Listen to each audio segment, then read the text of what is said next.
Henri de Saint-Bon, vous venez de publier au Livre ouvert, ou le Livre ouvert, le christianisme oriental dans tous ses états. Alors, ce livre m'a passionné. C'est une récapitulation on va dire, de l'ensemble des églises orientales, de leur histoire et surtout de leur importance. Et c'est la raison pour laquelle vous en parlez, parce qu'aujourd'hui, c'est une question d'actualité. Oui, absolument. Alors, en quelques mots. Alors, en quelques mots, j'ai voulu débroussailler un peu ce qui apparaît comme un acquis de toutes ces églises orientales qui constituent le christianisme oriental. Alors, je traite de 42 églises, car il y a 42 églises qui sont soit nestoriennes, soit monophysites, soit orthodoxes, soit catholiques. Bon. Avec chacune leur liturgie. Alors chacune leur rite, leur liturgie. Et leur doctrine. J'ai essayé, oui, leur doctrine, leur spécificité, leur histoire, leur relation avec le Saint-Siège. Voilà, alors, car elles sont très anciennes. Alors, le christianisme oriental, c'est le christianisme fondamental, car il ne faut quand même pas oublier que le christianisme est né en Orient. Bon. Et la liturgie arabéenne est la liturgie même née des paroles mêmes de la scène, prononcées par notre Seigneur Jésus-Christ, en araméen. Oui, mais bien sûr. Donc, le christianisme est né en Orient, et on a peut-être tendance à l'oublier en Occident. Donc, depuis 2000 ans, il y a des chrétiens dans toutes ces régions. Alors, je ne traite pas uniquement du christianisme au Proche-Orient. Je traite du christianisme oriental dans son ensemble, c'est-à-dire le Proche-Orient, l'Europe de l'Est, l'Ukraine, la Roumanie, la Serbie, Moscou, bien évidemment, la Russie. Je traite également du christianisme dans la Corne de l'Afrique avec les églises coptes, éthiopiennes et érythréennes. Et je traite également du christianisme en Inde, ou plus précisément dans la région du Kerala, car j'ai découvert que là, il y avait des églises chrétiennes, à la fois catholiques et orthodoxes et nestoriennes, extrêmement vivantes. Dont on dit que le fondateur aurait été Saint Thomas. Voilà. Et il y a eu des études récentes. Ah oui, non, mais tout à fait. Non, mais je crois que c'est à peu près prouvé. Au Kerala, il y a ce qu'on appelle, depuis 2000 ans, les chrétiens de Saint Thomas, qui ont, avec les ans, constitué plusieurs églises. Alors, excusez-moi, je voudrais préciser que je ne traite pas dans ce livre des églises protestantes du tout, parce qu'il y en a une centaine, et alors ça aurait alourdi énormément cet ouvrage, et puis je crois que c'est l'objet d'un autre... Tel que c'est, voilà. Donc je ne traite très pas des intéressant. églises Alors, protestantes. Comment, Henri de Saint-Bon, êtes-vous passé à cette question, vous qui êtes plutôt un spécialiste des questions de l'islam? Alors, c'est vrai, vous êtes l'auteur de plusieurs ouvrages dont je rappelle le titre, L'islam à la lumière de la foi chrétienne, Petit lexique islamo-chrétien, et puis ce livre qui m'avait beaucoup intéressé, Musulman, je te connais moi non plus. Catholique musulman, je ne te connais moi non plus, que j'avais écrit d'ailleurs avec un musulman à l'époque, Saad Kirj. Avec cette idée qu'il fallait trouver quelque chose pour éviter des affrontements. Oui, dans la mesure du possible. Enfin, c'est ça, oui, c'est ce que je défendais. Est-ce que vous êtes un homme de paix? J'essaye d'être un homme de paix, j'essaye d'apporter ma contribution effectivement à la paix et au moins à la bonne entente entre les hommes, quelle que soit leur religion, mais en même temps, je dis qu'il ne faut pas mélanger tout. Il faut surtout pas faire simplifier. Alors, effectivement, donc c'est vrai que je suis depuis toujours, j'allais dire, intéressé par le fait religieux, on peut peut-être dire ça comme ça, et que donc pendant... Vous êtes chevalier du Saint-Sépulcre. Je suis chevalier du Saint-Sépulcre depuis peu de temps, mais effectivement j'en suis très, très honoré et très fier. Et donc depuis longtemps je m'intéresse aux faits religieux. J'ai travaillé sur l'islam par rapport au christianisme pendant une bonne dizaine d'années, même plus. Et un jour je me suis dit qu'il fallait que je voie un peu comment notre christianisme se positionnait ou vivait avec l'islam. Et donc j'ai été amené, mais c'est un peu le prolongement, à m'intéresser aux églises chrétiennes du Proche-Orient. Voilà. Et puis, en étudiant les églises chrétiennes du Proche-Orient, je me suis aperçu, ce que je disais tout à l'heure, qu'il y en avait donc en Europe de l'Est, dans la Corne de l'Afrique. C'est un foisonnement. C'est un foisonnement. Alors, elles sont en grand danger. Oh là là. Quel est votre avis sur la situation actuelle?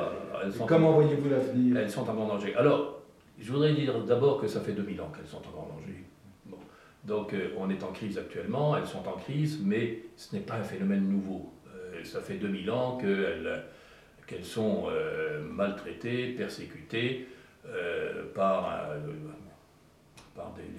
une succession d'envahisseurs, les Ottomans, les Seldjoukides, les Arabes, enfin je ne les traite pas dans l'ordre chronologique, mais enfin bon, et puis par les Russes, par les Perses, enfin, etc. Bon. En réalité, ces chrétiens sont des autochtones par rapport à leurs persécuteurs. Mais évidemment, ce sont des autochtones, bien sûr, ce sont des églises autochtones.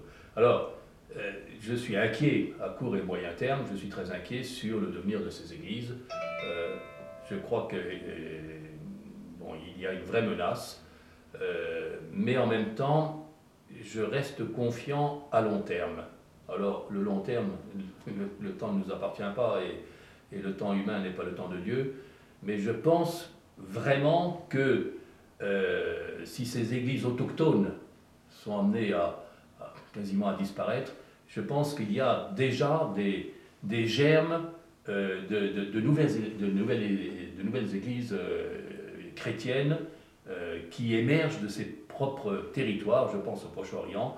Il y a un nombre relativement important, on ne le dit pas assez malheureusement, de musulmans sur place, en Irak, en Syrie, qui se convertissent. Alors, qui se convertissent, qui rencontrent le Christ d'une manière ou d'une autre, et les manières ne nous appartiennent pas. Bon. Sanguis martyrum, semen Christianorum. Mais absolument, absolument. Donc, oui, tout à fait. Et donc, ils rencontrent le Christ, ils vont plus ou moins loin dans ce cheminement qui ne nous appartient pas de juger, mais ils rencontrent le Christ. Et il y a des communautés maintenant chrétiennes, donc non autochtones, si vous voulez, mais issues des populations actuelles, irakiennes, musulmanes, qui germent, voilà.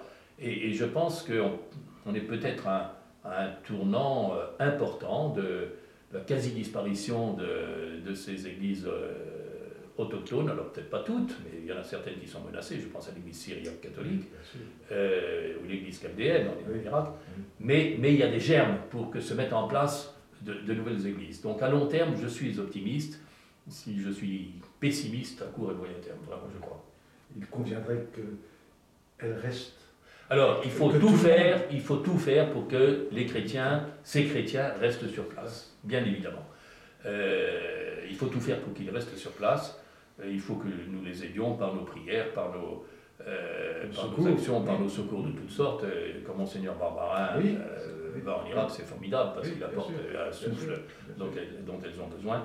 Bon, si par malheur ces populations sont amenées à émigrer, bien sûr, il faut les accueillir, mais il ne faut pas les attirer. Il ne faut surtout pas les attirer. Il faut les accueillir. D'autant plus que là-bas, elles sont un rempart contre la barbarie. Mais bien sûr, ce sont les seules communautés qui peuvent parler avec les différentes factions, les différentes rivalités. Il n'y a qu'un chrétien qui peut parler à un sunnite et à un chiite en même temps. Bon, il n'y a qu'un chrétien qui peut parler à un yazidi et un musulman en même temps. Je veux dire, voilà, alors si ces églises disparaissent, c'est une calamité. Non, mais c'est une calamité pour ces pays-là. Mais en même temps, je vous dis, je vois des lueurs d'espoir, à la fois pour ces nouvelles églises qui vont naître, je crois qu'ils vont naître. Et puis l'immigration, je pense peut-être une chance pour l'Occident et pour l'Orient. Alors, encore une fois, je dis qu'il faut tout faire pour que les gens restent sur place. Mais ça peut être une chance parce que ces émigrés, ils ont beaucoup souffert, mais quand ils arrivent en Occident, ils nous apportent une spiritualité que nous n'avons plus face à notre Occident sécularisé. Bon, ça peut être une chance. Ils nous apportent une connaissance de l'islam, une connaissance du dialogue avec les musulmans, qui peut être fort utile aujourd'hui en Occident. Bon.